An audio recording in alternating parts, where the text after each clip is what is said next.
Hey, what's up everybody? As promised, we're going to be working through my recent wrist injury. So first we're going to talk through just a little bit, just briefly about what I have going on.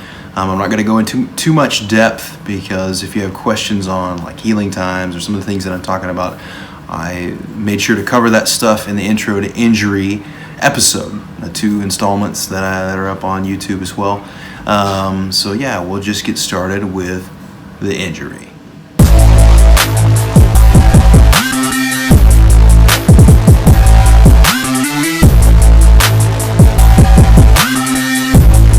Alright, so what I've got going on is a partially torn ulnar collateral ligament, and that is a ligament that's pretty important for stability at the wrist. I'm not going to get too much into the mechanics of all that because I don't really think that's necessarily important at this point, but it's only partially torn. It's in between about a grade 1 and 2, which we'll get into what that means here in a little bit. I've also got a tear of the TFCC, which is the triangular fibrocartilage complex, which is a complex of cartilage that sits between your carpals and your radius and your ulna.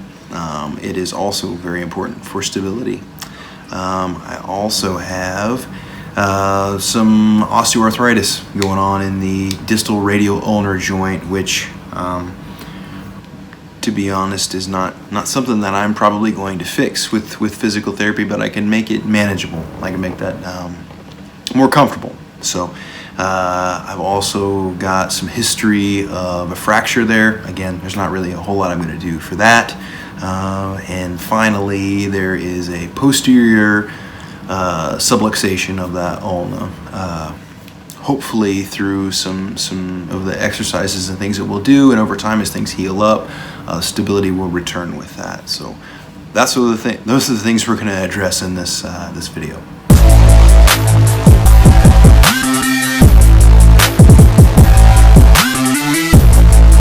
First and foremost, like I said, if you watch that intro to injury video, you know that for ligaments we want to brace. That's why I've got this super cool bullseye brace. You can find these on Amazon. This was recommended to me by a hand specialist that I work with, just to give my wrist some extra stability during this time when it's got a lot of instability.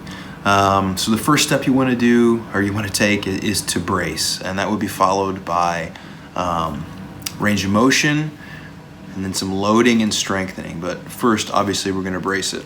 Take this guy out of there. And in terms of range of motion, you first are going to look at, depending on the severity of the tear, you're going to think of passive range of motion first. And what that means is the range of motion at the wrist can either be active. Had that steroid injection, I feel pretty good, so I'm going to be really careful here though. But this is active range of motion. All the movements that my wrist can do: pronation, supination, ulnar, radial deviation, flexion, extension, things like that. That's active range of motion. If you have a severe ligament injury, it's not a full tear, you're definitely, you're not going to want to do that because you could risk fully tearing. If you're wanting to go about conservative rehab, then you're not going to want to move that on your own. I have a fairly minor tear, so I'm going to go ahead and start with active range of motion. The alternative is passive, and so if I were to do passive range of motion, it would just be holding my hand and moving it gently myself. There's lots of other things that you can do that with, but we're going to be skipping over that because I'm not in that boat. So initially I would start out with active range of motion. So here are some exercises that you could do for active range of motion.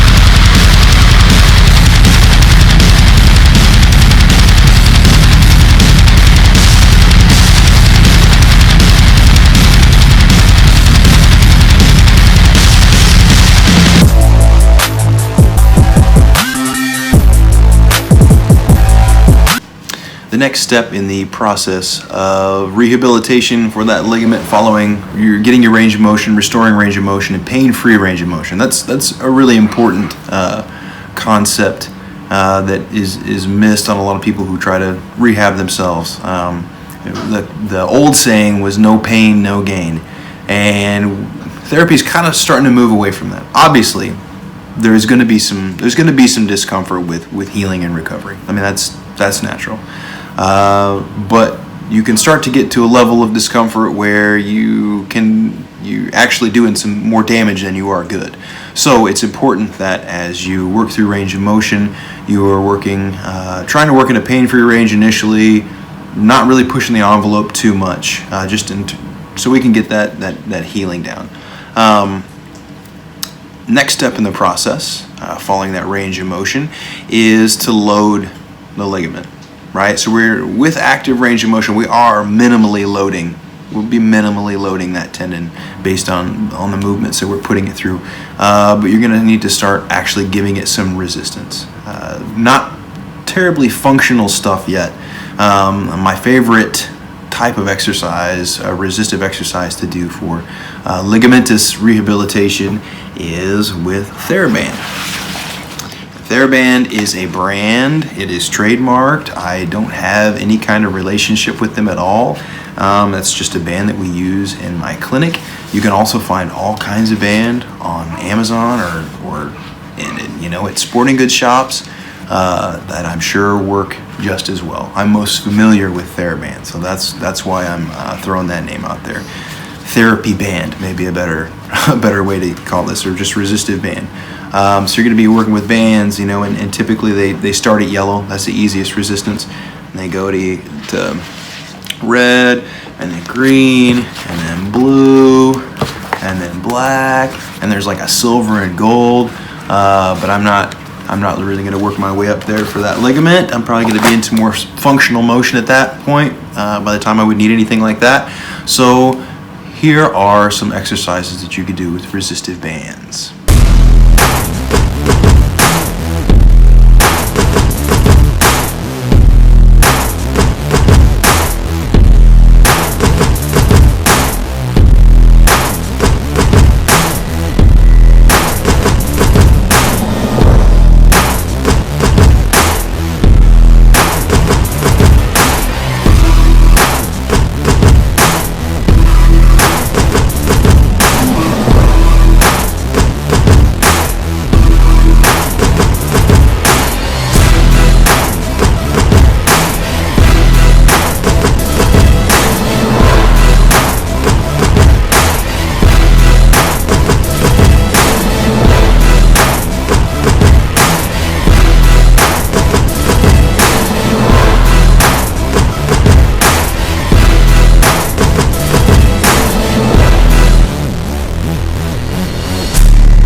So after I've done my active range of motion and then my initial loading or resistance work for that ligament to help in rehab, I'm going to move on to some functional work. Now for me, we said that for this ligament to heal, it's going to take about 8 weeks. I've already taken a couple weeks off, so to be conservative, we'll say I've got about 6 weeks left. At about that 6-week mark, or maybe a little bit before, depending on how things go, I'm going to start doing some more functional work, like throwing some circle 1 putts. I'd be lying to you to say that I'm not wanting to go out there and throw them right now, but I'm going to have to hold off. I'm going to try to be conservative. So until I've gotten through some of the other things and I'm pain-free and things are moving smoothly and I'm happy with where I'm at, the first thing I'm going to do, functionally, is a circle 1 putt. Then I'm going to move on to circle 2 putts after I've done circle 1 putts for about a week.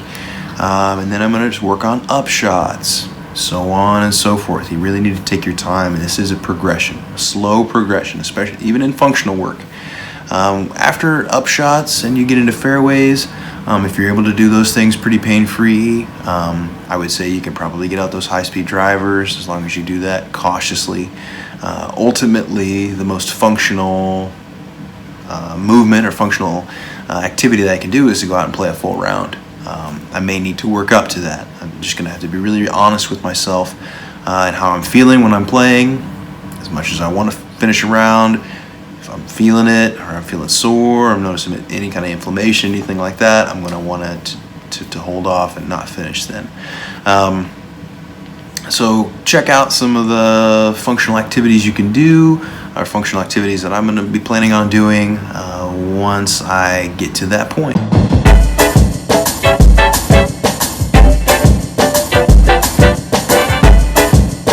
So there you have it. That's the first installment of the wrist injury series that I'm putting together for everybody. I hope that was educational, or I hope that was helpful in some way to you. If you have any further questions or comments or anything you'd like to ask about or say, please feel free to drop that in the comment section below. I'll try to get to those as I can. I hope that none of you have to encounter this, but I know that life happens. I know that things happen to everybody. So if you do, hope that you can use this video to your advantage and get back on track and get back out onto the course. Again, thank you for joining us, and if you haven't already, please subscribe, like, share. We really, really appreciate it.